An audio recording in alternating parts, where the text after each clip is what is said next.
আজকে আমি তোমাদের টার্সেল তৈরি করা শেখাবো। তো টার্সেল বানানোর জন্য প্রথমে লাগবে ডলি সুতো, আঠা, কাঁচি আর একটা পিচবোর্ড। এবারে পিচবোর্ডটার গা দিয়ে ডলি সুতোটাকে আমি দুভাজে বেঁচে রেখে নিয়েছি। তো তোমরা তোমাদের পছন্দ মতো টার্সেল যতটা মোটা রাখতে চাইছো তো সেরকম সেই মতো পাকিয়ে নেবে। তো এখানে আমার পাকিয়ে নেওয়া হয়ে গেছে। এবার আমি এটাকে কেটে নেব। কেটে নেওয়ার পর পিচবোর্ডের ওপর দিকে যে আটকানোর জায়গাটা থেকে সেখানে আমি সুতোটাকে ভালোভাবে সমান করে আটকে নেব দুটো সুতোকে। এবং দুটো সুতোকে আটকে নেওয়ার পর ভালোভাবে এটাকে আবার পাক দিতে হবে।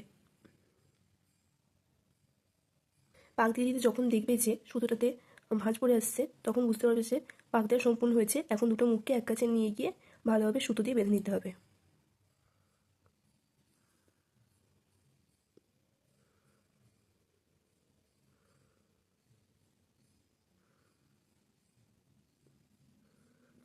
এবার আমি দুটো মুখকে এক কাছে নিয়ে গিয়ে ভালোভাবে বেঁধে নেবো।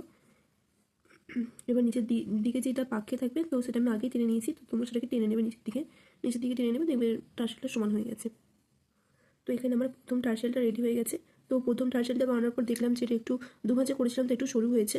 তো দ্বিতীয় টার্সেলটা আমি একটু মানে সুতোটাকে 3 ভাজা নেবো একটু মোটা রাখার জন্য। তো এখানে তোমরা দেখতে পাচ্ছ যে আমি দ্বিতীয় টার্সেলটা বানানোর জন্য 3 ভাজা সুতোটা নিয়েছি। এবং 3 ভাজা সুতোটা নেওয়ার পর এই পিচবোর্ডের ওপর দিকে সেম প্রসেসে আটকে নেব এবং ভালোভাবে পাক দেওয়াবো।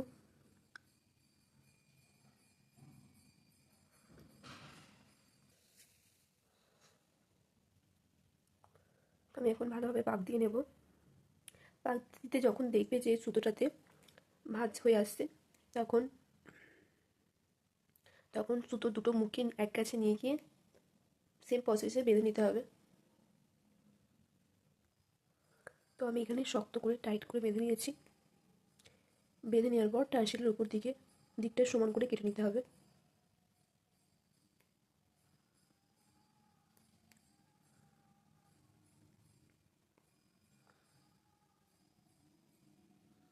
তো এখানে আমার প্রথম টার্সেলটা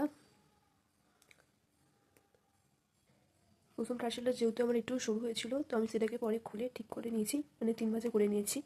তো এখানে আমার টার্সেল তৈরি সম্পূর্ণ হয়েছে। তোমাদের যদি ভিডিওটা ভালো লেগে থাকে তো এটা লাইক করে দেবেন। আর যদি হেল্পফুল মনে হয় আর হ্যান্ডমেড জুয়েলারি সংক্রান্ত মেকিং সংক্রান্ত কোনো ভিডিও দেখতে চান তো পাশে সাবস্ক্রাইব করে পাশে থাকবেন।